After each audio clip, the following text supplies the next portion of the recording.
In this video, I'm going to show you how to sew a pull-on diaper cover with enclosed elastic and a lining and gussets. Now, using this method to sew a diaper cover is useful like if you want to have a lining. Like I have some athletic mesh here, which based on customer feedback, has been effective at keeping wetness from wicking, particularly at the legs. Diaper covers with like a terry lining or flannel lining are also really popular for catching extra moisture, and so you could turn and top stitch a diaper cover that way. So this is great if you don't want to use fold over elastic and you just want regular elastic. So what I've got here, I've got my PUL outer, I've got my athletic mesh, and I've got my gussets. And then for my elastic, I have fold over elastic for the gussets because at the end of the day, fold over elastic works the best, especially because I'm not lining the gussets. They don't need to be lined. And then I've got my 3/8 knit elastic for the legs since it's going to be stitched down. And I've got my knit elastic for the waistband because it's also going to be stitched down. I'm going to show you my favorite way of stitching down waistband elastic. The first thing we're going to do is pin our diaper panels right sides together because we are turning and top stitching this. So that means things get sewn first right sides and then they get turned, and then top stitched. So I've got this right sides together, and now we're going to just pin or clip right along the legs because we are only sewing the leg openings right now. Got this pinned, and as you can see, I actually have my pins on the PUL side. When you are sewing together two pieces of fabric and one of them stretches, like in the case of this athletic mesh, and the other one does not, you want to sew with the non-stretchy fabric right side up. Otherwise, what's going to happen is your sewing foot is going to pull and stretch on the stretchy fabric as you sew, and then it's going to get all warped and out of whack. And so always sew non-stretchy fabric up top. I've got my leg opening sewn, and as you can see, I sewed it all the way to the edge. And I used, my elastic is 3/8 of an inch wide, and so I used a 3/8 seam allowance on this. Next, we are going to take our elastic and zigzag stitch it down. Now, when you are doing your elastic, since we have to sew the side bands together, I found that if you just leave yourself maybe 3/8 of an inch at the edge where you, between the elastic and the edge, it just gives you a little bit less bulky seam there right at the top of the leg. So I'm gonna sew the elastic down on both sides now. All right, so I've got my elastic. As you can see, I just did a simple 2-step zigzag, and now we're gonna turn this right side out. All right, and now we will sew the side bands together. So you're going to, pull this flat across like this, and you're gonna line up, and you're gonna pin this right sides together. Now, I like to have, as you can see, I like to fold the lining up. And so that way you have as you can see, like if I fold it like this, I've got a nice seam for my PUL, but if you fold it like this, then your lining is kind of gonna be on the outside. So I'm gonna fold it like this, and I'm going to pin these together.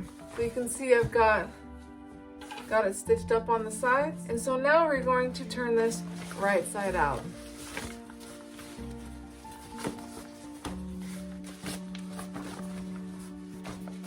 And it's starting to look like a diaper cover here. So the next step is to top stitch around the leg opening. And when you top stitch, you want to make sure that you're not stitching through the elastic. So you're essentially going to be creating a casing for the elastic. So just stitch along the outside edge of your elastic. All right, so we've got our legs top stitched, and now we're going to go ahead and baste together the lining and the peel all around the top. And while we're at the sewing machine, we're also going to put our sew down our fold over elastic to our gusset. We've got it basted across the top, and I've got my gussets. Now at this point, you can sew your gussets on like this. You could serge the edge if you want for a cleaner look. Either way, it doesn't matter. If you are gonna stitch it down, it's helpful to go ahead and just kind of clip this corner off like that so you can line it up with the edge of the leg opening a little bit easier. All right, I went ahead and serged mine since I will be selling this on my Etsy shop. I want it to look nice. But the next step is to find the center, because the easiest way to put a gusset on is to find the center of the gusset and the center of your leg opening. Keep in mind there is a front and back on this. So the front part of the gusset is the part that's got the wider, that's wider. So this is really narrow. So this is the back of the gusset and this is the front. And so I'm gonna match this up to, let's see, yeah, to the right side. So, and now what you're doing with your gusset is you're going to pin this on. So as you can see, you've got your stitch line there. You're just gonna kind of line up the gusset on the stitch line, because when you stitch down, you're gonna try to follow that stitch line. And then from there, just kind of stretch and so I've got my gussets pinned on. As you can see, it's gonna look nice. And I'm just gonna do a narrow top stitch and try to get as close to my 3/8 stitch line that I have here. Now, of course, you don't have to put a gusset on your diaper cover. A big part of like the exercise of all these videos is just to show you all the possibilities that you can do with one pattern. Because ultimately what's going to work best for you is up to your preferences and yeah, and your needs.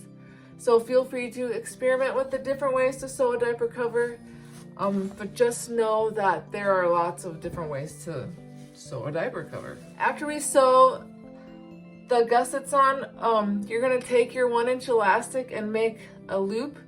Overlap, you can just overlap like 1/2 inch, and I prefer to just zigzag up and down a few times. It's a lot easier and quicker than stitching a box around the elastic.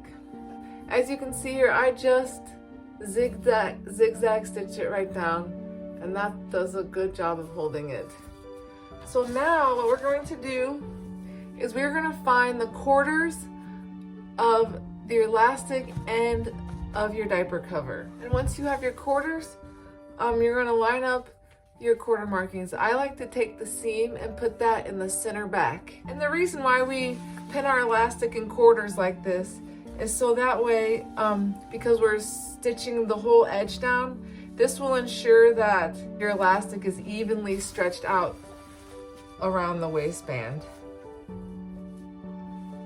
And at this point, you can zigzag or serge along the edge of your elastic and the top of the waistband. And I forgot to mention that you're gonna put your elastic against the lining of your diaper cover.